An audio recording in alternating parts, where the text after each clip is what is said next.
आपल्या लोकांची आपली वाहिनी एबीडी न्यूज मराठी। पर्यावरण दिनाचं औचित्य साधत महाराजच्या रिजन्सी अँटेलिया गृहसंकुलात बायोगॅस प्रकल्प सुरू करण्यात आला। हा प्रकल्प उल्हासनगर महापालिका क्षेत्रातील पहिला बायोगॅस प्रकल्प ठरला आहे। या गृह प्रकल्पात सुमारे 1300 घरं असून 25 गायींची गोशाळा कार्यरत आहे। या गायींपासून मिळणाऱ्या सेंद्रिय कचऱ्यावर आधारित बायोगॅस प्रकल्प उभारण्यात आलाय। प्रायमरी डिजेस्टर टँक, मध्यवर्ती कक्ष आणि प्रत्येकी 2000 किलोच्या 2 मुख्य डिजेस्टर टाक्या असे या बायोगॅस प्रकल्पाचे 3 भाग आहेत।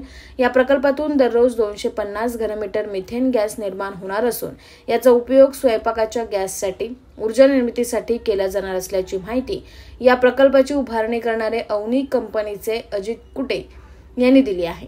या उद्घाटन प्रसंगी आमदार कुमार आयलानी, भाजप जिल्हाध्यक्ष राजेश वधारिया, महेश सुक्रमानी, राम पारवानी, रिजन्सी निर्माण कंपनीचे भागीदार महेश अग्रवाल, उद्धव रूपचंदानी, अनिल भट्टीचा यांच्यासह अनेक मान्यवर उपस्थित होते। यावेळी मान्यवरांच्या हस्ते वृक्षारोपणही करण्यात आले। माझं नाव अजित कुडे, अवनी एंटरप्राइजेस आमची कंपनी आहे आणि रिजन्सी अँटेलियामध्ये आज जागतिक पर्यावरण दिवसाच्या निमित्ताने आपण आज बायोगॅस प्रकल्पाचं उद्घाटन केलंय। ही बायोगॅसची प्रक्रिया कशी असते ते मी तुम्हाला समजावून सांगतो।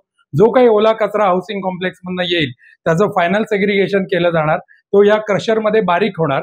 क्रशरमध्ये सोलारचं गरम पाणी आणि कचरा मिक्स करून आपण या स्लरी त्याची बनवणार आणि ती स्लरी या प्रायमरी डायजेस्टरमध्ये पंप करणार।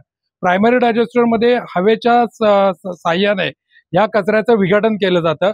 त्याच्यानंतर हा कचरा या इंटरमिजिएट चेंबरच्या थ्रू मेन डायजेस्टरमध्ये येतो आणि मेन डायजेस्टरच्या वर जो फ्लोटिंग डोम आहे त्याच्यामध्ये बायोगॅस तयार होतो आणि तोच बायोगॅस आपण बलूनमध्ये भरून त्यातलं H2S आणि मॉइश्चर काढून जनरेटरसाठी वापरतो। 100% गॅसवर चालणारा आपण जनरेटर वापरतो आणि त्याच जनरेटरवर ह्या सगळ्या प्लांटची मशिनरी चालवली जाते आणि जी काही एक्स्ट्रा वीज असेल ती गोशाळेसाठी आणि स्ट्रीट लाईटसाठी वापरली जाणार आणि ह्या प्लांटमधनं जी काही स्लरी बाहेर निघते ती स्लरी आपण इथल्या गार्डनसाठी वापरणार। तर अशा प्रकारे कोणत्याही बाय प्रोडक्ट नसणारा, कोणतंही पोल्युशन न करणारा 100% सस्टेनेबल बायोगॅस प्रोजेक्टचं आज इथे उद्घाटन झालेलं आहे रिजन्सी अँटेलियामध्ये आणि जागतिक पर्यावरण दिवसाच्या दिवशी उद्घाटन झालं।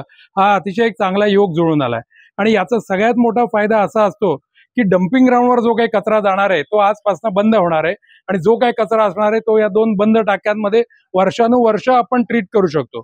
बायोगॅस प्लांटची जी काही ब्युटी म्हणतात ती हीच आहे की 2 बंदिस्त टाक्यांमध्ये आपण पुढचे 25 ते 30 वर्ष कचऱ्याचं मॅनेजमेंट करू शकतो।